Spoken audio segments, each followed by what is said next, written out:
I didn't notice anything at first. It was just one of those things where life kept going on as usual. My wife, Emily, and I had been married for 8 years. We'd settled into a routine like a lot of couples do: work, dinner, TV, bed.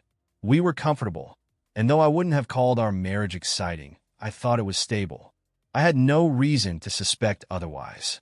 Things started to change when Emily picked up World of Warcraft. It began as a small hobby during the pandemic, something to keep herself entertained while we were both stuck at home. She would play late into the night sometimes, her laughter echoing from the living room. She talked about her guild mates like they were friends, throwing names around like Jason, Natalie, and some guy named Alex. I didn't think much of it. Honestly, I thought it was nice that she had something she enjoyed. But slowly, she grew more attached to it. Alex became more than just a name. He was always there, apparently always online, always chatting with her. She'd laugh at her phone during dinner, her eyes glued to messages coming in, and tell me some inside joke that, frankly, I didn't understand. One night, I walked into the living room after finishing some work and found her sitting on the couch, her legs pulled up, her face lit by the soft blue glow of her laptop. She was smiling in a way I hadn't seen in a while, warm, almost flirtatious. "Who are you talking to?" I asked casually, not thinking much of it. "Just Alex," she said, her fingers still typing furiously. I noticed her cheeks were flushed. "He's hilarious," she added. I tried to smile, but there was something about the way she said it that made my chest tighten. I shook it off, blaming my own insecurity for the weird feeling. Then, over the next few months, the boundary between our lives and her virtual world began to blur. She started to spend more time in the game, more time chatting with Alex. They began talking on Discord, voice chats that sometimes went on late into the night. I'd wake up in the middle of the night to find the bed empty and hear her giggling from downstairs. "Just playing with the guild," she'd say if I asked the next morning. But I could hear the exhaustion in her voice, see the bags under her eyes. And that smile, the one that seemed just for him, that smile was no longer for me. The first real crack showed when she missed our anniversary dinner. It wasn't a huge deal. We'd only planned a simple evening at our favorite Italian place. But she texted me from work, "Stuck late on a call, babe. Go ahead without me." I ended up eating alone, the candles I had set up at home flickering in the empty dining room. I thought I was being silly, overreacting. But that night, when she finally came home, she looked distracted. She went straight to her laptop without so much as a happy anniversary. I caught a glimpse of her screen, Alex's name at the top of a chat window. At that point, I still didn't suspect anything physical. Maybe she was just emotionally invested, caught up in the fantasy of an online friendship. I tried to talk to her about it, about how we seemed to be drifting. She brushed it off, said I was imagining things, and accused me of not giving her space. That was the first time she ever raised her voice at me. I remember lying in bed that night, staring at the ceiling, feeling like something was slipping away. I still didn't want to believe anything was wrong. We'd been through tough times before. This was just a phase, right? Just a distraction. Or so I thought. Emily and I were still living under the same roof, but it felt like we were on different planets. She'd come home from work, give me a distracted kiss on the cheek, and almost immediately head for her computer to log into World of Warcraft. The once cozy, lived-in feeling of our home had turned cold, like we were roommates instead of partners. It hurt, but I kept telling myself it was just a rough patch. One Friday night, I decided to surprise her. I got her favorite wine, cooked her favorite meal, and even lit some candles.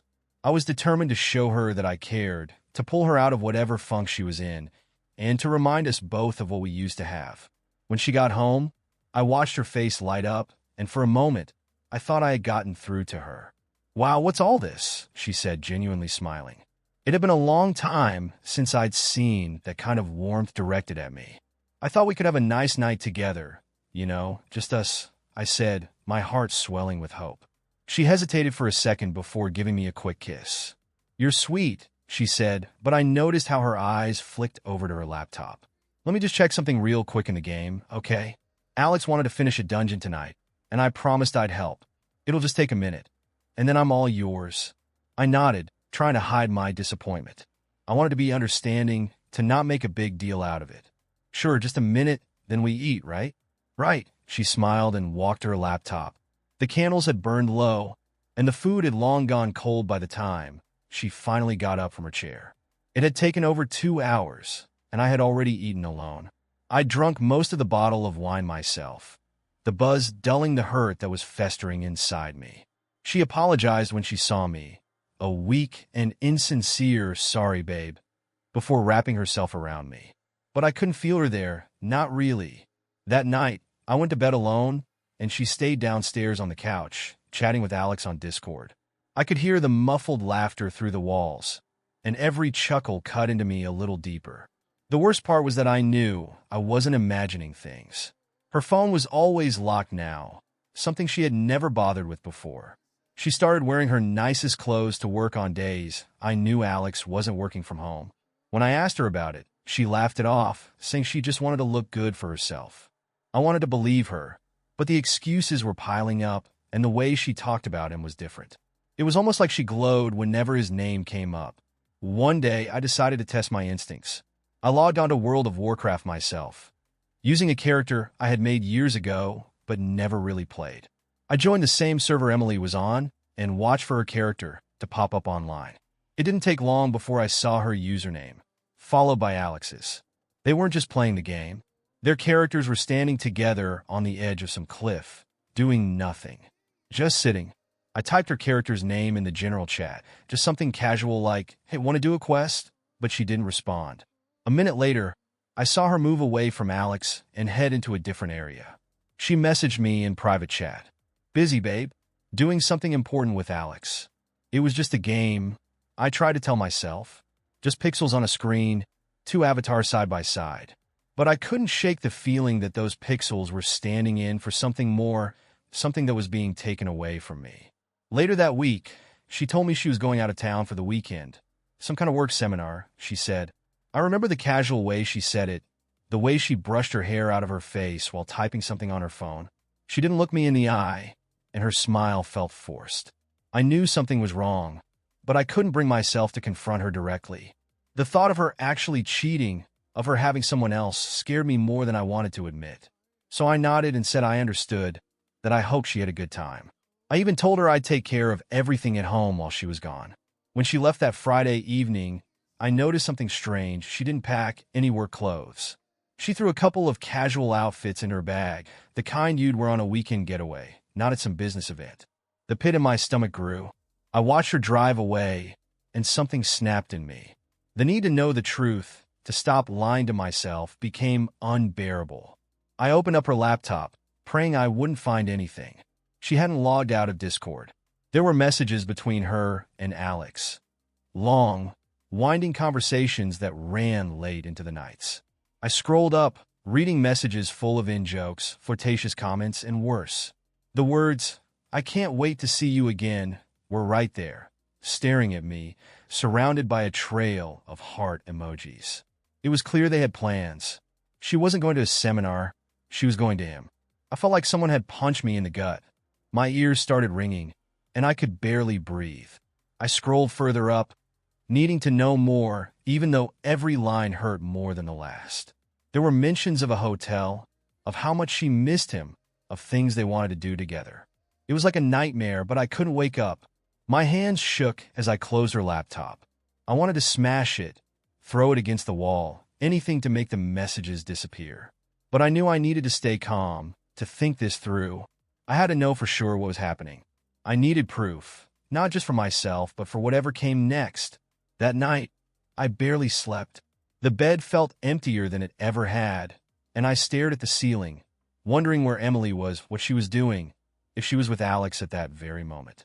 The love of my life, the woman I thought I'd spend forever with, was with someone else, and she hadn't even tried to hide it. I decided that I was done sitting back and letting this happen. If she was crossing the boundaries between our world and her online fantasy, I was going to find out exactly how far she'd gone. And I was going to make sure she knew that I wasn't just some background character in her life.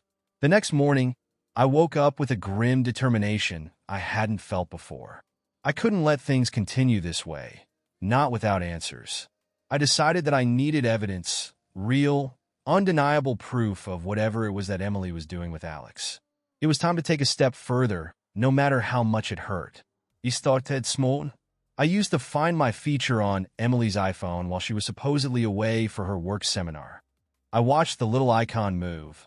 She wasn't anywhere near a conference center or even in the city where she said she'd be. Instead, she was at some nondescript hotel a few hours away. My heart sank seeing the location, stay put, not moving for hours. There was no conference. She was with him. I needed more than just this location to confront her. I needed something concrete. I remembered she always logged into World of Warcraft on her laptop. If that was their meeting place, then maybe I could use the game itself to get to them. The idea seemed crazy, but at that point I was ready for anything. I just needed to find a way in. I logged into my old account again. The character was a low level, but it didn't matter. I wasn't interested in playing. I was hunting for evidence. I spent hours watching for her username to pop up. I looked through guild listings, joined their group chats when I could, anything to get a glimpse of what was happening between them. I kept notes on when they were online together, what they were saying in public channels. But most of it was behind private messages or closed groups. I knew I needed more access. That's when it clicked. An idea both simple and absurd. I needed to join her guild. They were recruiting players, and it didn't take much for me to get in. I gave some vague backstory about being a returning player, looking to rejoin the community. And within a day, I was part of the same guild as Emily and Alex. It felt strange being inside their world, watching from within. They treated me like anyone else, just another guild mate joining the raids. I heard Alex's voice over the Discord calls, joking and directing people in battle, but he didn't know me. I was just rogue knight to them, another player to fill a slot. Then one night, they were all online together. I saw the notification pop up. Emily and Alex had joined a private voice channel. My heart was pounding in my chest. I wanted to hear what they were saying, but I knew joining that channel would blow my cover instantly. I had to get creative. I wrote a script, something that could run in the background to log their activity without detection. I figured out how to see which private rooms they were in and took screenshots whenever their characters were alone together in secluded parts of the game world, always somewhere isolated. It wasn't much, but it painted a clear enough picture. They weren't just running dungeons. They were meeting up in the game just to be together. It felt like spying, and it made me feel disgusted, not just with her, but with myself. But I needed this. I needed to understand the depth of her betrayal, to know how far she'd gone before I confronted her. It was a few days later when things escalated beyond what I ever thought I'd do. She was out again, supposedly for a work dinner, and I was home alone, gathering my thoughts. I logged in, scanning through their usual haunts. And there they were, Emily and Alex, their characters sitting on a bench overlooking some pixelated lake. Just sitting there doing nothing. To any random observer, it might have seemed innocent. But I knew better now. My hands shook as I typed a message into the guild chat, pretending to be someone else. Nice spot for a date, huh? I wanted to see her reaction. I watched as Emily's character stood up suddenly, almost panicked. She typed back in the general chat, haha, just relaxing after a raid. It felt like a lie, even through the game. I logged out, unable to bear it anymore. I needed real proof, something undeniable that would confront her without her being able to weasel out of it. That's when it hit me. I remembered her saying something about a planned meetup in the game. It was something they'd been laughing about in the guild, a big raid they were organizing. It wasn't just Emily and Alex. There'd be at least a dozen people, all there to watch. That's when I decided, if she was going to use the game as a way to betray me, I was going to use the game to confront her. I began planning. I wanted her to see what I had seen, to feel what I had felt. I wasn't just going to let her lie anymore. I was going to expose everything right there in the game in front of everyone she had made a part of her double life. By the time she came back that night, smiling as if nothing was wrong, I had already put things into motion. She kissed me lightly on the cheek, her eyes glazed over in that distant way that told me she wasn't really here. I didn't say anything. I just nodded, gave her a half smile, and went to bed. But I didn't sleep. I lay there, listening to her log back in, her laughter echoing through the house once again. I knew where she was, sitting with Alex in World of Warcraft, sharing some virtual space, some closeness that she had stolen from our marriage and given to him. I knew what I was going to do. And for the first time in months, I finally felt like I had control again. The plan was risky. It felt ridiculous, using a video game as a weapon in real life, but Emily had blurred those boundaries, and I was going to use that to my advantage. She thought she was safe, that her betrayal lived in the shadows of a virtual world. But I was about to shine a light on all of it. They had been planning a big raid in World of Warcraft for weeks, a special event, something involving the entire guild. It was supposed to be a fun night, but it was also where I decided I'd confront them. I'd use this raid to force the truth out into the open, and I'd make sure everyone was there to see it. It was all set for a Saturday night.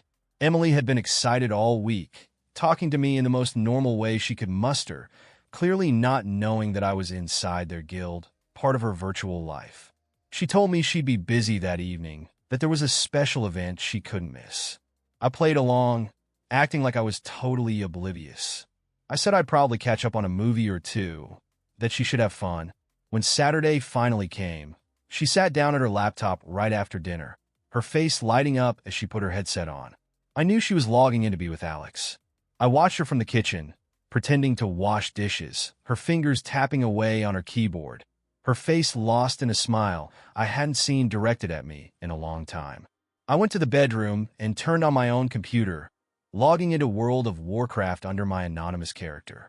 The guild chat was already buzzing with excitement. People were gathering in the game world, preparing for the raid. Emily and Alex were there, their avatars already standing side by side, waiting in front of the dungeon entrance. I took a deep breath and opened Discord. The guild's voice channel was packed, with all the familiar voices laughing, joking, and making last-minute plans. I muted my mic, just listening, trying to control my breathing. I heard Alex's voice, confident and commanding as he gave everyone instructions. Emily laughing at his jokes, throwing in her own sarcastic comments. It made me sick. Then I spoke up in the in-game chat. It was a simple line sent to everyone in the guild. "Hey, Alex, tell them where you and Emily really went last weekend." There was a pause. My heart was pounding. I watched as the in-game chat seemed to freeze, no one typing anything. It was like the whole group held its breath.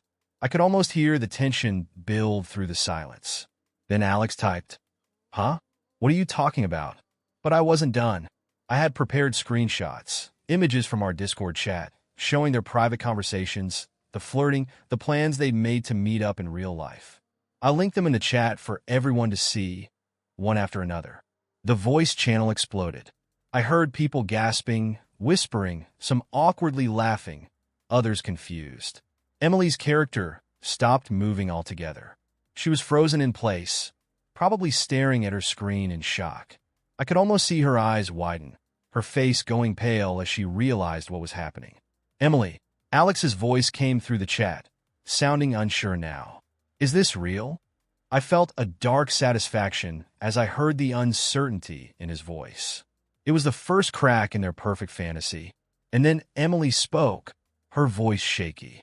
This isn't what it looks like," she said, but it sounded hollow even to me. I could hear the panic beneath her words, the desperation to cover up something that was now out in the open for everyone to see. I typed again. "Why don't you tell everyone why you lied to your husband, Emily? Tell them what you were really doing in that hotel with Alex." I watched as her character turned towards Alex's in the game, and then, as if she couldn't bear to see it, she logged out. Her avatar vanished from the screen. The voice chat went silent for a moment before someone awkwardly laughed, trying to diffuse the tension. But it was too late. The raid was ruined. Everyone knew what had happened, what was going on. The reality of it hung in the virtual air, heavy and uncomfortable. I logged out too, not waiting for Alex's response or any explanation from Emily. I knew what I needed to know. She had tried to hide it, to keep her betrayal in some safe corner of the digital world, but I had ripped that comfort away from her. I had exposed the lie, and now it was time to deal with it in real life. I walked out of the bedroom and found her in the living room, staring at her laptop, her face white as a sheet. She looked up at me, her eyes wide with a mixture of anger and fear. "What the hell was that?" she demanded, her voice breaking. There were tears in her eyes, but I wasn't moved. "That was the truth, Emily," I said, my voice calmer than I felt. "The truth you've been hiding from me for months." She stood up, her hands shaking. "You had no right to do that," she snapped, her face twisting in anger. That was my guild, my friends. How dare you invade my privacy like that? How dare I? I repeated, my voice rising. How dare I? You lied to me, Emily. You betrayed me. You've been sneaking around behind my back, meeting Alex in real life, pretending nothing was wrong while you let our marriage fall apart. You think I had no right? Her face crumpled, and she took a step back, her eyes narrowing. It was just a friendship, she said weakly, but we both knew it was a lie. The screenshots were undeniable. Just a friendship? I laughed bitterly. You went to a hotel with him. Emily, you lied to me about where you were, about what you were doing. I saw the messages, the plans you made. Don't you dare stand there and tell me it was just a friendship. She started crying, real tears now, her voice turning shrill. You don't understand, she shouted, her face contorting. You haven't been there for me. You don't get it. You don't know what it's like to feel so alone in your own marriage. I shook my head, my heart breaking all over again. And you think this makes it better? Lying, sneaking around? You could have talked to me, Emily. We could have fixed it, but you chose this. You chose him. She didn't say anything, just stood there crying, her whole body trembling. I looked at her, at the woman I thought I knew, and realized that whatever we had once had was gone. I couldn't do this anymore. I want a divorce, I said finally, the words coming out with a strange kind of clarity. They hung in the air between us, undeniable. Emily looked at me, her eyes wide with shock, her mouth opening as if to protest. But nothing came out. She knew, just as I did, that there was no going back. I turned and walked away, leaving her standing there, broken and lost. I knew this was just the beginning, that there would be more pain to come, more fights, more tears. But at that moment, I felt something I hadn't felt in months, relief. For the first time, I wasn't the one being lied to. I wasn't the one sitting in the dark, pretending everything was fine. I had taken control, and even though it hurt like hell, it felt right. Emily had blurred the lines between reality and fantasy, but now I had brought her back to the real world. And in the real world, actions had consequences. The days after the confrontation were a blur. Emily moved like a ghost through the house, her eyes puffy and red from crying, her voice hoarse whenever she tried to speak. She tried to explain, tried to talk to me, but I wasn't interested. The betrayal was too raw, too real. She wanted to justify her actions, to somehow convince me that it wasn't as bad as it seemed. But every time she opened her mouth, all I heard was her laughter in the middle of the night, echoing in my memory, and it made me sick. The day after I told her I wanted a divorce, I called a lawyer. I had never imagined myself in this position, sitting in a cold office, talking about dividing assets, about what would happen to our house, our lives. The lawyer was calm, methodical, asking me all the questions I dreaded answering. But each question I answered brought me closer to closure, closer to breaking away from the mess my life had become. Emily tried to make things work in those first few days. She begged me to go to marriage counseling, to talk to her, to try to fix things. She said all the things she thought I wanted to hear, that she was sorry, that she loved me, that she had made a mistake. But there was no fixing this. She had made her choice, and now we were both living with the consequences. One evening, about a week after the incident, she came home from work with a look of determination in her eyes. She put her bag down, marched into the kitchen where I was sitting, and said, "We need to talk." I didn't even look up. "About what?" "About us," she said, her voice trembling but firm. "I know I've hurt you. I know I made a mistake, but I want to make it right." I sighed, closing my laptop and looking at her. Her eyes were wide, full of desperation. "Emily, there is no us anymore," I said, my voice tired. "I can't do this. I can't pretend everything is fine after what you've done." "It wasn't supposed to be like this," she said, tears welling in her eyes again. "I didn't mean for it to go so far. I was just lonely, Gavin. You weren't there. You were always working, always too tired." I shook my head, a bitter laugh escaping my lips. "So it's my fault then? Because I work to provide for us? Because I try to keep things stable while you were off playing games with Alex?" She wiped her eyes, her shoulders sagging. "No, I know it's not your fault. I'm just trying to explain how it happened. I never wanted to fall for him." "You think that makes it better?" I snapped, the anger flaring up again. You think saying it wasn't planned changes anything? You lied to me, Emily. You betrayed me in the worst way possible. And you think you can just say sorry and it'll all go away. She was silent, her eyes searching mine, looking for something, anything that would give her hope. But I had nothing left to give her. I can't trust you anymore, I said finally. And without trust, there is nothing left to save. She broke down then, sobbing, her entire body shaking as she stood there. I watched her, feeling a strange numbness. The part of me that had loved her, that would have done anything to make her happy, felt like it had been severed. I couldn't even find pity for her. All I felt was the cold emptiness of loss, like a hollow space inside me where our love used to be.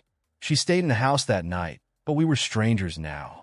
I went to bed alone, and she stayed downstairs, crying until the early hours of the morning. I knew, deep down, that whatever we had was gone, and I had to move on. The next few days were spent making arrangements, dividing up our finances, figuring out who would take what. Emily was still clinging to hope, still trying to convince me to go to counseling, but I had already made up my mind. I moved out of our bedroom, taking my things to the guest room. I didn't want to share that space with her anymore. One evening, as I was packing up some of my clothes, Emily came into the room. She stood in the doorway, her eyes swollen, her face pale. "Are you really going through with this?" she asked, her voice barely above a whisper. I looked at her, the woman I had once loved more than anything, and felt a pang of sadness. "Yes, I am." She nodded, her face crumpling as she began to cry again. "I never wanted this, Gavin. I love you. I never wanted to hurt you. But you did," I said simply. "And now we both have to live with it." That was the last time we really talked. After that, things moved quickly. The lawyer drew up the paperwork, and Emily signed it, her hands trembling as she did. The house was going to be sold, and we would split whatever we got for it. I was ready to leave, to start fresh somewhere else, away from the ghosts of our failed marriage. The final blow came when I found out from a mutual friend that Alex had left his own wife and was now trying to move in with Emily. The news hit me like a punch in the gut. Even though I thought I was prepared for anything, it confirmed what I had feared, that their relationship wasn't just some passing fling. It was real to them, and they were willing to destroy their lives for it. I confronted Emily about it, not because I wanted to change her mind, but because I needed to hear it from her. I found her in the kitchen, staring blankly out the window. She looked up at me as I entered, her face hollow. "Is it true?" I asked, my voice breaking despite my attempts to stay calm. "Is Alex moving in?" She looked away, her eyes filling with tears. He wants to," she said. "I don't know, Gavin. I don't know what I want anymore." I nodded, the last shred of hope that maybe she regretted everything crumbling away. "Well, I guess you two deserve each other," I said, the bitterness dripping from my words. "I hope he makes you as happy as you made me." She didn't respond, just kept staring out the window, her shoulders hunched in defeat. I turned and walked away, knowing that I was done. There was nothing left to fight for. The day I left the house for good, I felt an odd mix of emotions, anger, sadness, and a strange sense of freedom. I loaded my things into my car, took one last look at the place that had once been home, and drove away. Emily stood on the porch, watching me leave, her face a mask of pain. But I didn't look back. Not this time. I moved into a small apartment on the other side of town. It wasn't much, just a couple of rooms, a bed, and a kitchen, but it was mine. It was a place to start over. I threw myself into work, focusing on anything that would keep my mind off the past few months. The pain was still there, of course, but slowly, day by day, it dulled. The constant ache became something I could live with, something I could carry without letting it destroy me. I cut ties with Emily, blocked her on social media, deleted her number. I knew that if I was going to heal, I needed distance.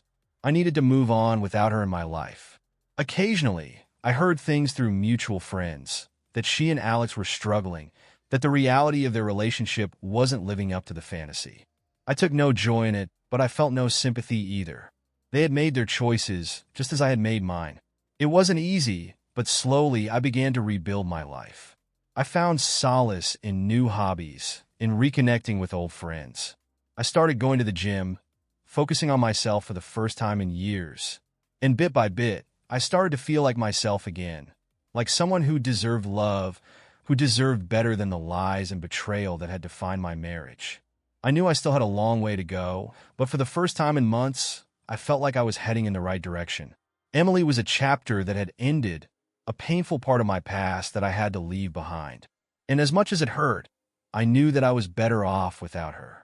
The first few weeks after moving into my apartment were some of the loneliest days I've ever experienced. The silence was different. It wasn't the comfortable silence of sharing a space with someone. It was heavy, awkward, a void that seemed to mock me. I filled the emptiness with whatever I could. Late-night movies, takeout boxes scattered across the kitchen counter, and bottles of beer that seemed to be the only consistent companion I had. I wasn't mourning Emily as much as I was mourning the life I thought we had, the future I'd imagined. I didn't miss her anymore. What I missed was the comfort, the certainty. There was something to be said about being able to fall asleep next to someone you trusted, even if that trust was eventually shattered. Now, there was no one, and I found myself haunted by the memories of our good days, the days when we were happy and carefree. The laughter, the vacations, the little routines we used to share, they all felt like echoes from a different lifetime, a ghost of the love that had once kept me warm. One Friday evening, about a month after I left, I got a message from one of our mutual friends, Karen. She asked how I was doing, a question that carried more weight than usual. After exchanging some pleasantries, she hesitated for a moment before typing. Emily's not doing well, you know. She really regrets everything. I stared at the screen, reading the words over and over. A mixture of anger and sadness welled up in me, and I tossed my phone aside, refusing to reply. Regret? That was what she felt? Regret was when you bought the wrong brand of milk or missed a turn on the freeway. This was different. She had blown our entire life apart, and now she regretted it? It made me sick to think she was still trying to paint herself as a victim in all this. It took all the self-control I had not to call Karen and tell her exactly what I thought of Emily's regret. But that wasn't who I wanted to be. I didn't want to be bitter. I didn't want to let my anger control my life. Not anymore. So I took a deep breath, let the anger come and go like a wave, and ignored the message. I wasn't going to let Emily's regret become my problem. Not anymore. I focused on my own healing, my own path forward. I took up running again, something I hadn't done since college. The first time I laced up my sneakers and hit the pavement, it was rough, my lungs burned, and my legs felt like lead. But with each run, it got easier. The early morning air cleared my head. The rhythm of my feet hitting the pavement helped calm the storm inside me. It was the first time in a long while that I felt like I was in control of something. But just as I was beginning to settle into this new routine, life threw me a curveball. It was a Saturday afternoon when I got the unexpected knock at my door. I opened it to find Emily standing there, her eyes bloodshot, her hair a mess. My heart sank. "Gavin, please," she said, her voice cracking. "Can we talk?" I wanted to slam the door in her face, to tell her that she had no right to be here, not after everything she'd done. But instead, I stepped aside, letting her in. Maybe it was curiosity, maybe it was the last piece of me that needed closure. I wasn't sure. She walked in, looking around at my sparse apartment, her eyes taking in the boxes I still hadn't unpacked, the mess of clothes and dishes that had piled up over the past few days. I watched her as she took it all in, and I couldn't help but notice how out of place she looked, like she didn't belong in my life anymore. She sat down on the couch, her hands trembling. "I know I have no right to ask you for anything," she began, her voice barely above a whisper. "But I need you to know that I'm sorry. I'm so sorry for everything I did to you." I didn't say anything, just crossed my arms and leaned against the kitchen counter, waiting for her to continue. She looked up at me, tears streaming down her face. "I don't expect you to forgive me, Gavin. I know I messed up. I know I hurt you in ways that I can never take back. But I need you to know that I still love you, that I never stopped loving you." I clenched my jaw, my eyes narrowing as I looked at her. "You have a funny way of showing love, Emily," I said, my voice cold. "You lied to me. You cheated on me. You broke everything we built together." "I know," she said, her voice breaking. "I know, and I wish I could take it all back. I wish I could go back in time and make different choices. I was stupid, Gavin. I was lonely, and I made the worst mistake of my life. She paused, wiping her tears, her eyes searching mine for any sign of softness. But I couldn't give her that. Not now. Maybe not ever. What do you want, Emily? I asked finally, my voice tired. Why are you here? She looked down at her hands, her fingers twisting together. I want you back, she whispered. I want us back. I know it's probably impossible, but I needed to tell you that I want to try. I shook my head, a bitter laugh escaping my lips. It's too late, Emily. You don't just get to walk back into my life and expect everything to be okay. You made your choice, and now we're living with the consequences. She started sobbing, her whole body shaking as she covered her face with her hands. I know, she cried. But I'm miserable without you. Alex, he's not who I thought he was. I made a mistake, Gavin. Please, give me a chance to fix this. Her words hung in the air, and I felt a strange mix of emotions. Part of me felt vindicated, hearing that she was miserable. Part of me even wanted to comfort her, to tell her that everything would be okay. But I couldn't do it. I couldn't let myself fall back into that trap. I can't, Emily, I said softly. I can't go back to that. I can't ever trust you again. And without trust, we have nothing. You made your choice, and now I'm making mine. She looked up at me, her face crumpling in despair. Please, Gavin, she whispered. Please don't do this. I shook my head, feeling the finality of it settle in my chest. You need to leave, Emily. I've moved on. You need to move on too. She stayed there for a moment, her eyes locked on mine, as if she was searching for something, some sign that I still loved her, that I was willing to forgive her. But I didn't have it in me. Not anymore. Finally, she stood up, wiping her eyes, her shoulders slumping in defeat. Goodbye, Gavin, she said, her voice breaking. Goodbye, Emily, I replied, watching as she walked out of my apartment, the door clicking shut behind her. I stood there for a long time, staring at the closed door, feeling a strange sense of closure. It was over, truly over. She was gone, and with her went the last lingering hope of what we could have been. I knew that it was for the best, that we were both better off apart, but it didn't make it any easier. It didn't make the ache in my chest go away. But as the silence settled around me, I realized something. This was the first step. The first step towards truly moving on, towards letting go of the past and finding a future that didn't include her. And maybe, just maybe, I could find some peace in that. That night, I went for a run. The cool air stung my face, and my breath came in sharp bursts, but I pushed myself harder, feeling the weight of the past few months start to lift. I ran until my legs burned, until I couldn't think about anything but the rhythm of my feet hitting the pavement. When I finally stopped, standing on a hill overlooking the city, I felt something I hadn't felt in a long time. Hope. Hope that I could start over, that I could build a life that was mine, free from the shadows of betrayal and heartbreak. Emily was my past, but she didn't have to be my future. I could let go, and maybe, just maybe, I could find something better waiting for me down the road. After that encounter with Emily, there was a shift in me. It was like a door that had been stubbornly stuck had finally swung open. I could breathe again. There was a finality to it that gave me a strange sense of peace. I had faced her, heard her plead for something that no longer existed, and walked away without looking back. The days turned into weeks, and I found myself slowly establishing a new normal. My job kept me busy, and I dove into it with renewed energy. I worked longer hours, volunteered for projects I might have avoided before. It wasn't so much that I was trying to bury myself in work, but more that I found purpose in productivity. The distraction was healthy, and for the first time in months, I didn't mind spending my evenings tired but satisfied.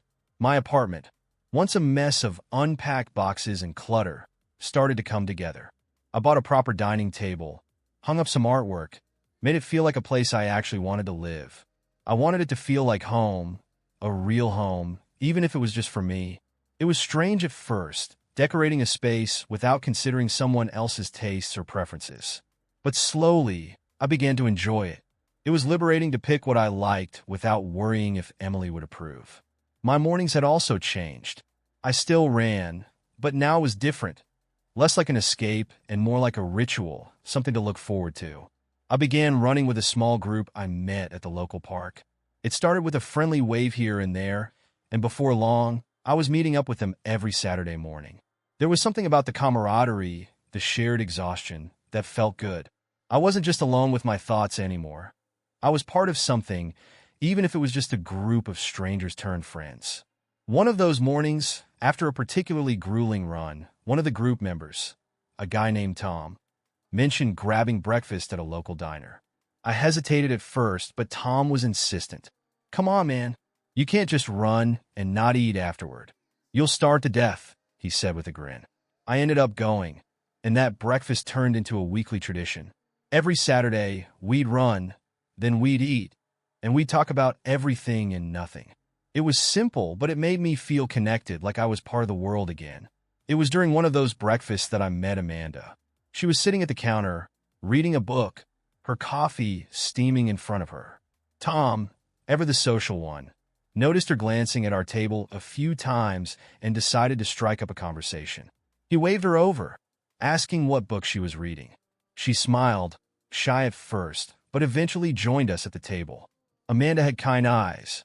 There was something gentle about her, a warmth that made me feel at ease. She was smart, funny in a quiet way. And as the conversation flowed, I found myself genuinely enjoying her company. It was the first time in a long while that I felt interested in someone, not because I was trying to fill a void, but because she was genuinely interesting.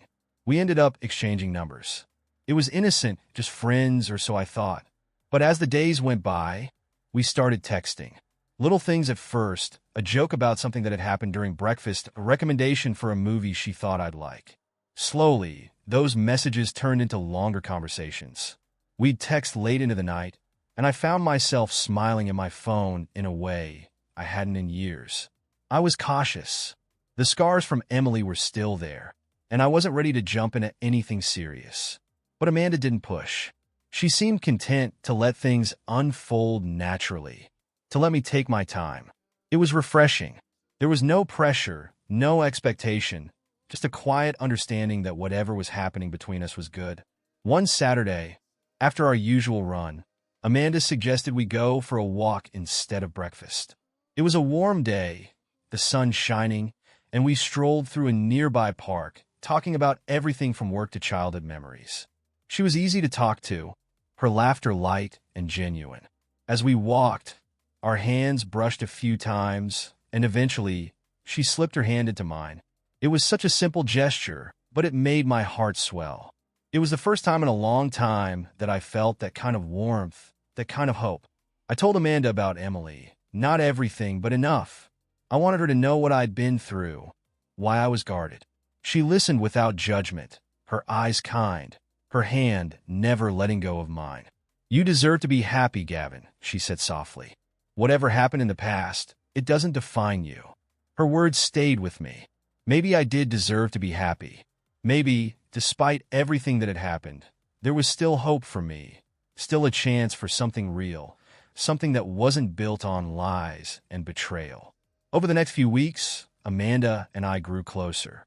We started spending more time together, going on hikes, cooking dinner in my apartment, watching old movies. It wasn't a whirlwind romance, but it was steady, genuine, and that was exactly what I needed. She didn't try to fix me, didn't try to fill the space Emily had left behind.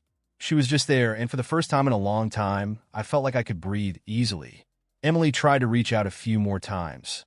I got messages from her, long, rambling texts late at night, sometimes angry, sometimes full of apologies. I read them, but I never replied. I knew that part of my life was over, that any response would just drag me back into a past I was trying to leave behind. Eventually, the messages stopped, and I felt the last of the weight lift from my shoulders. There were still tough days, of course, days when the memories would sneak up on me, when the hurt would resurface. There were moments when I questioned everything, when I wondered if I was capable of really moving on. But those days grew fewer and farther between, and I learned to accept them as part of the healing process. One evening, Amanda and I were sitting on the couch in my apartment, her head resting on my shoulder, a movie playing softly in the background. She looked up at me, her eyes meeting mine, and she smiled. A smile that was real, without any shadows, without any hidden meanings. In that moment, I realized something. I wasn't afraid anymore. I wasn't afraid of being hurt, of being vulnerable. I had faced the worst, and I had survived. And now I had the chance to build something new, something beautiful. I leaned down and kissed her, feeling the warmth of her lips, the softness of her touch. It wasn't a kiss of desperation or need. It was a kiss of hope. As I held her close, I knew that I was finally ready to let go of the past. Emily was part of my story, but she wasn't the end of it. There was more to come, more to experience, more love to give and receive. And for the first time in a long time, I felt ready. Ready to embrace whatever the future held, with all its uncertainty, all its possibilities. Amanda looked up at me, her eyes twinkling. "What are you thinking about?" she asked, her voice soft. I smiled, brushing a strand of hair away from her face. "I'm thinking," I said, "that I'm really lucky to have met you." She smiled back, her cheeks blushing slightly, and she nestled closer, her head resting against my chest.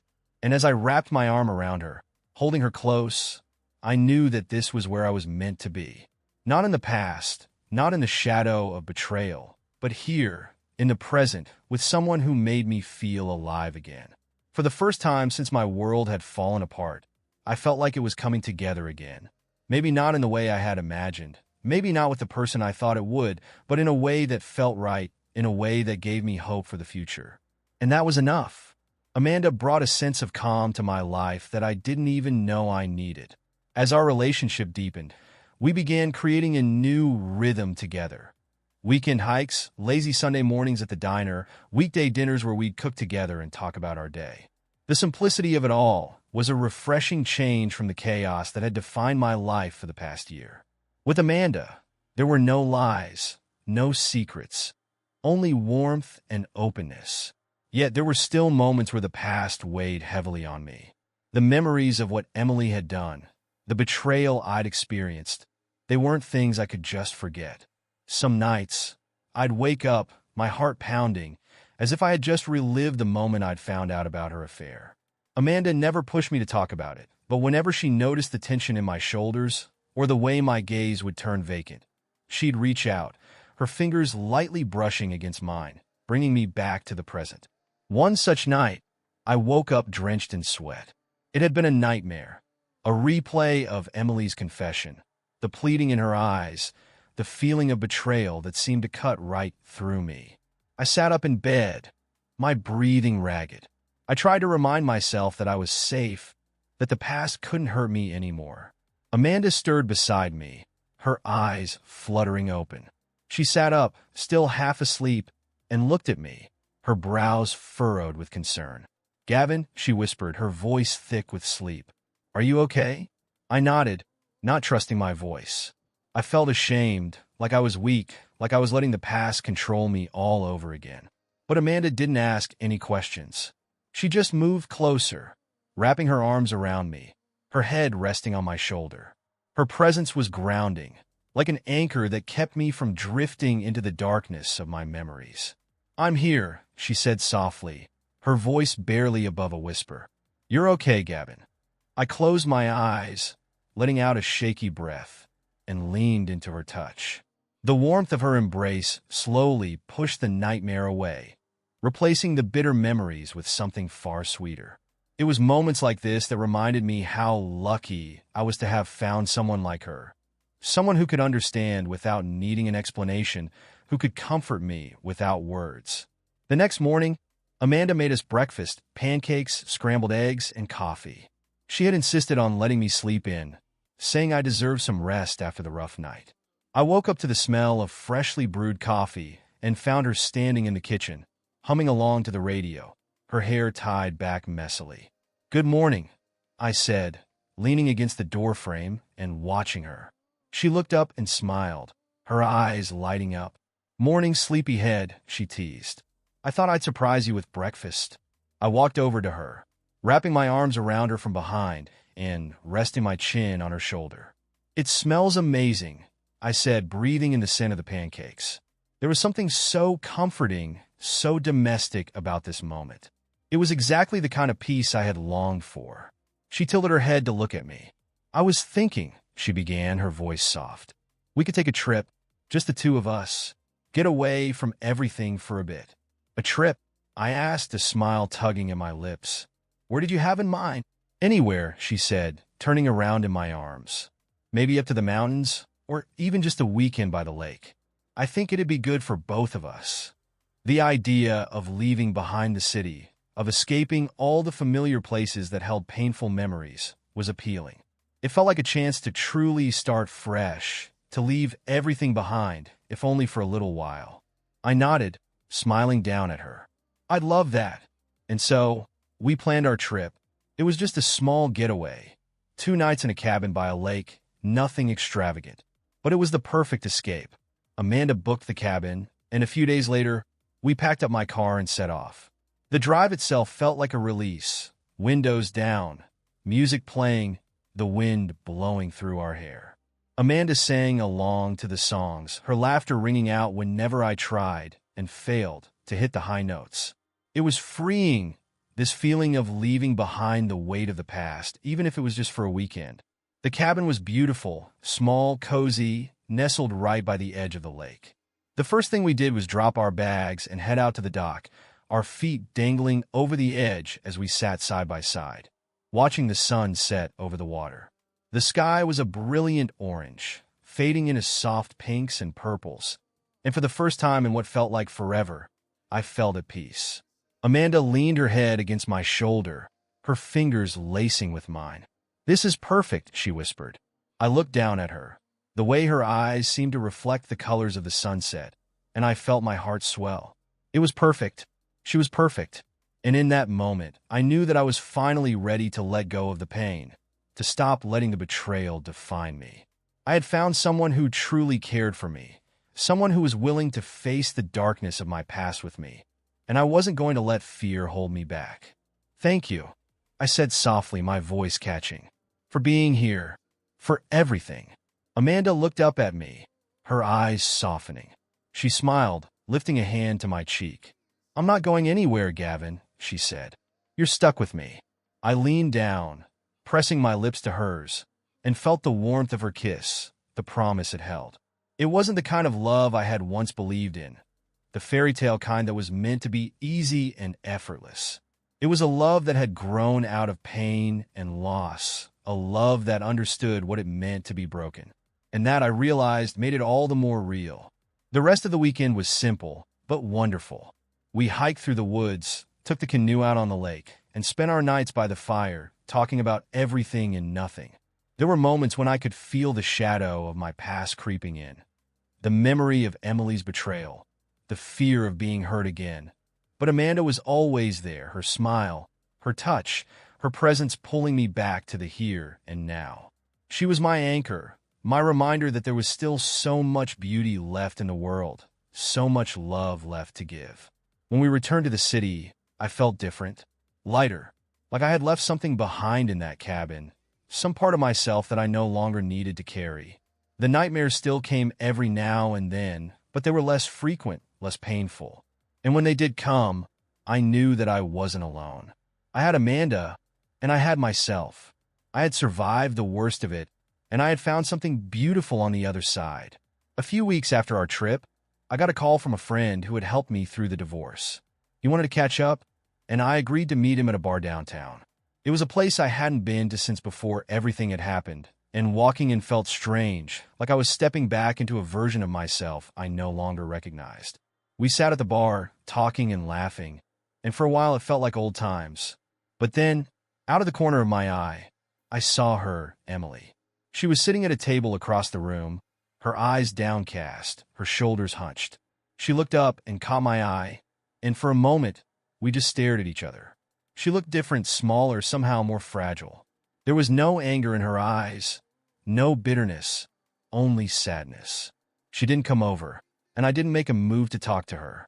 We were just two people in the same space, sharing nothing but a history that no longer had a place in our present.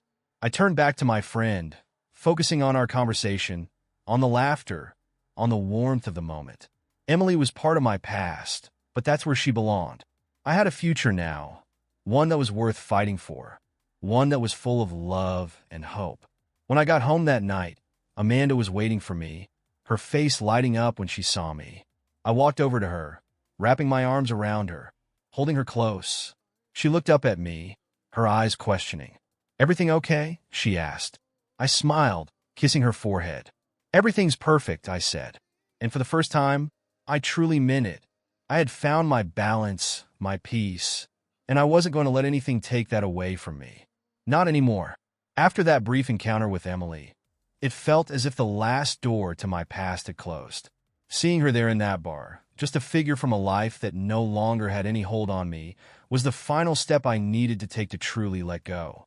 The hurt was still there, but it was a scar now, something that had healed, something I had lived through. I came to realize that I didn't just want to survive. I wanted to thrive. I wanted to create a new future for myself. One that wasn't just about getting by, but about truly living. Amanda had been such an unexpected blessing in my life, and I wanted to share that journey with her, to build something that was entirely ours. A few weeks after I saw Emily, I decided it was time to make a change. I had always loved architecture. Back in college, I had dreamed of becoming an architect, of designing beautiful buildings that would stand the test of time. Life had taken me down a different path. I'd ended up working in project management for a construction company, and while I enjoyed my job, it wasn't what I had always dreamed of. I had put my ambitions on hold to focus on other things, to support Emily's goals, to pay the bills, to live comfortably. Now, I realized that it was my time to chase my dreams.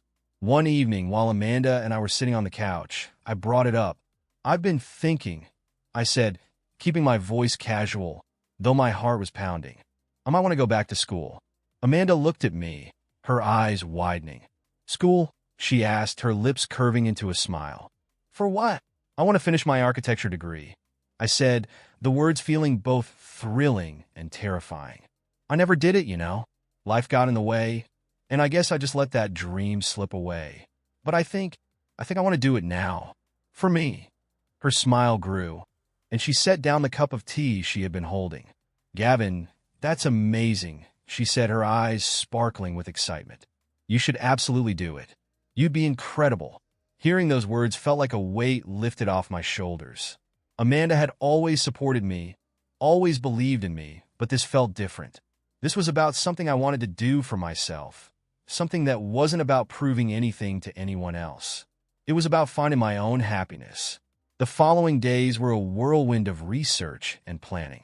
I looked into programs at local universities, reached out to old professors, and slowly, it all began to fall into place. It wasn't going to be easy, balancing a job, classes, and everything else that life threw at me. But for the first time in a long time, I felt like I was moving in a direction that was right for me. Amanda was there every step of the way, encouraging me, helping me plan, even rearranging her own schedule so she could support me as much as possible. Her belief in me, her unwavering support, meant the world to me. It reminded me that love wasn't about control or betrayal. It was about lifting each other up, about building each other into something greater. A few weeks later, I got my acceptance letter to the local university's architecture program. I remember standing there in the kitchen, holding the letter in my hands, my heart racing. Amanda was sitting at the dining table, her eyes locked on me, waiting. "Well," she asked, her voice full of anticipation. I looked up at her, unable to keep the smile from spreading across my face. "I got in," I said, my voice cracking slightly. Amanda jumped up from her chair, running over to me and throwing her arms around my neck. "I knew you could do it," she said, her laughter full of joy. "I'm so proud of you, Gavin. This is just the beginning." Holding her close, I realized that she was right. It was just the beginning. This was a chance to reinvent myself, to build something new, not just for me, but for both of us. Amanda was more than just a partner. She was my best friend, my confidant, the person who had helped me see that the future didn't have to be shaped by my past. The first day of class was nerve-wracking. I walked into that classroom, surrounded by people much younger than me, all of them eager and excited, and for a moment I felt out of place. But then I remembered why I was there, why I had chosen to do this. I took a deep breath, found my seat, and introduced myself to the person sitting next to me. Class by class, project by project, I started to find my footing. I loved the work, the creativity, the challenge of it all. It wasn't easy. There were long nights spent studying, assignments that seemed impossible at first, and moments when I doubted myself. But through it all, Amanda was my rock. She stayed up late with me, kept me company during study sessions, even helped me sketch out ideas when I felt stuck.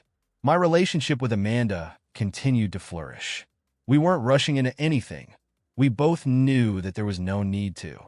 I wasn't trying to replace what I had lost with Emily. I was building something new, something better. We talked about the future sometimes, about what it might look like. Moving in together, maybe getting a dog, building a life that was filled with love and respect and laughter. One day, as we were sitting on the balcony of my apartment, Amanda turned to me, her eyes serious. "Do you ever think about the future?" she asked, her voice soft. I looked at her, taking in the way the sunlight caught in her hair, the gentle curve of her smile. "Every day," I said. "I think about a future with you in it." She smiled, her eyes growing misty. "I think about that too," she said. "I want that. With you." I reached for her hand, intertwining our fingers. "Whatever happens, we'll make it work," I said. "I'm not letting go of this. Not after everything we've been through." She nodded, leaning her head against my shoulder. And as we sat there, watching the world go by, I felt a deep sense of peace settle over me. I didn't need to have all the answers. I didn't need to know exactly where we were headed. All I needed was the love we shared, the commitment to keep moving forward one day at a time. There were still moments of doubt, of course. Moments when the shadows of my past would creep in, when I would wonder if I could ever truly leave it all behind. But Amanda had a way of reminding me of the good, of showing me that life was about more than just the scars we carried. It was about the love we built in spite of those scars, the moments of joy that made all the pain worthwhile. My friends noticed the change in me too. The guys from my running group commented on how different I seemed, more at ease, happier. Tom, who had been the first one to push me into socializing again, gave me a knowing look one morning after a run. "You've got that look," he said, a grin spreading across his face. "What look?" I asked, wiping sweat from my forehead. "The look of a guy who's in love," he said, nudging me with his elbow. I laughed, shaking my head. But he wasn't wrong. I was in love, not just with Amanda, but with my life, with the possibilities that lay ahead of me. I was learning to love myself again, to see myself as someone who was worthy of happiness, of fulfillment. Months passed, and my life began to take on a new shape. My coursework was challenging but rewarding, and my job at the construction company allowed me to apply what I was learning in school to real-world projects. Amanda and I continued to grow closer, our relationship deepening with each passing day. We took weekend trips, explored new parts of the city, and built memories that were entirely ours, memories untainted by the past. One evening, as we were sitting on the couch, Amanda turned to me, her eyes full of emotion. "I love you, Gavin," she said, her voice steady. "I've loved you for a while now, and I want you to know that I'm here. For the long haul. Whatever comes, I'm with you." I looked at her, my heart swelling with a love that felt almost overwhelming. "I love you too, Amanda," I said, my voice thick with emotion. "I don't know what I did to deserve you, but I'm never letting you go." She smiled, her eyes shining. "You deserve happiness, Gavin. We both do." And in that moment, I knew she was right. The future was uncertain, but for the first time in a long time, I wasn't afraid. I was excited. I had faced the worst, and I had come out the other side stronger, more resilient.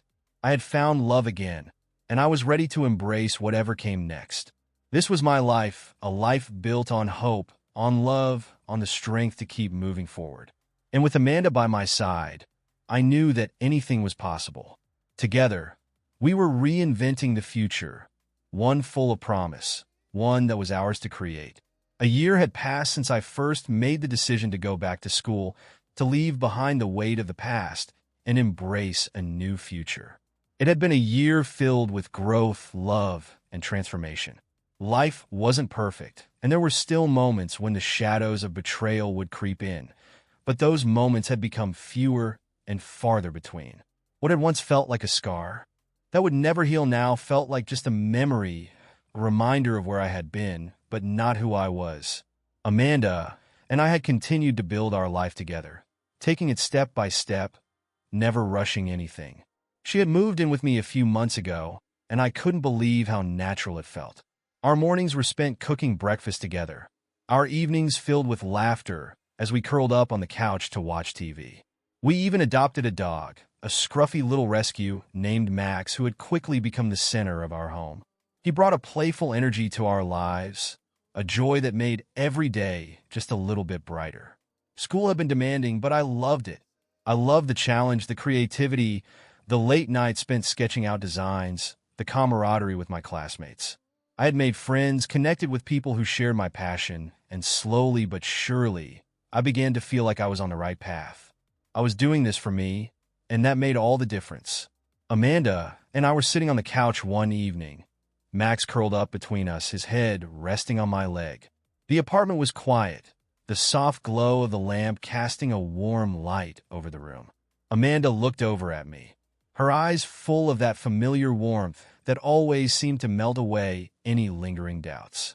"I've been thinking," she said, her voice soft, almost hesitant. I looked at her, raising an eyebrow. "Oh, about what?" She smiled, reaching over to scratch Max behind the ears. "About the future. About us.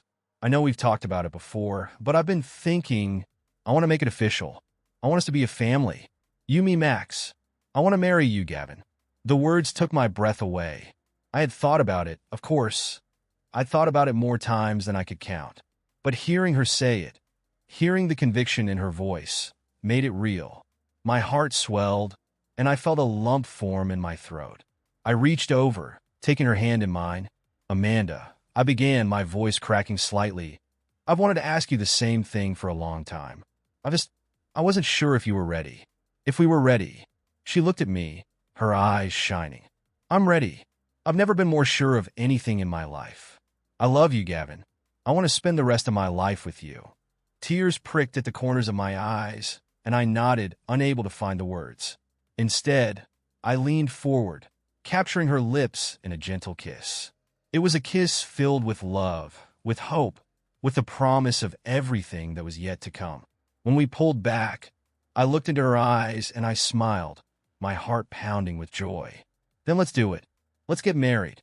The next few weeks were a blur of excitement, of plans being made, of friends and family congratulating us.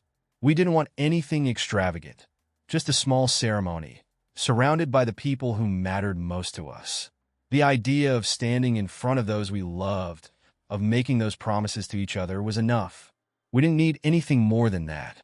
We decided to hold the ceremony at a beautiful park by a lake, a place where we had spent so many afternoons walking Max, where we had talked about our dreams, where we had found peace in each other's presence. The day of the wedding arrived, and as I stood there, waiting for Amanda, I felt a sense of calm settle over me. I looked around at the people gathered, Tom from my running group, my friends from work and school, Amanda's family, even my parents who had flown in from out of town. It was a small gathering, but it was perfect. It was filled with love, with the people who had supported us every step of the way. When Amanda appeared, walking down the small path toward me, my heart felt like it might burst. She was beautiful, her hair cascading down her shoulders, her smile wide and bright. Her eyes met mine, and I saw everything we had been through reflected in them. The pain, the healing, the love, and above all, the hope that had brought us to this moment. As she reached me, I took her hands in mine, feeling the warmth of her touch, the steady beat of her pulse. We exchanged our vows, simple but true, promising to love and support each other through whatever came our way. There were tears in her eyes, and I knew there were tears in mine too, but they were tears of joy, of gratitude. "I love you, Amanda," I said, my voice thick with emotion. "You're my best friend, my partner, my everything. I promise to stand by you, to love you, to share my life with you, no matter what." She smiled, her tears spilling over, and she squeezed my hands. "I love you, Gavin," she said, her voice steady. "You've shown me what real love is, what it means to be truly seen and accepted." I promise to be your partner, your biggest supporter, your family. Always. We exchanged rings, simple, understated, but meaningful. And as I slipped the ring onto her finger, I felt a sense of peace, a sense of completion that I had never known before. This was it. This was what I had been searching for, what I had fought so hard to find. "You may kiss your bride," the officiant said, and I leaned in, capturing Amanda's lips in a kiss that felt like coming home. The rest of the day was filled with laughter, with love. We danced under the setting sun, Max running around us, his tail wagging furiously. Friends and family clapped, cheered, celebrated with us. There were no grand speeches, no elaborate toasts, just moments of pure joy, of people coming together to share in our happiness. Later that night, as the last of our friends began to leave, Amanda and I stood by the lake, the moonlight reflecting off the water. She looked up at me, her eyes filled with love, and she reached for my hand. "Today was perfect," she said softly, her head resting against my shoulder. I nodded, pulling her closer. "It really was. I can't believe we're here." She smiled, looking up at me. "We've come a long way, haven't we?" I looked out at the lake, at the calm waters, and I thought back to everything that had brought us here. The pain, the betrayal, the heartbreak. It had been a long road, a difficult one, but it had led me to Amanda, to this moment. And for that, I was grateful. "We have," I said, my voice filled with emotion. "But I wouldn't change a thing. Not if it meant ending up here, with you." She kissed me then, her lips soft against mine, and I knew that this was it. My new beginning.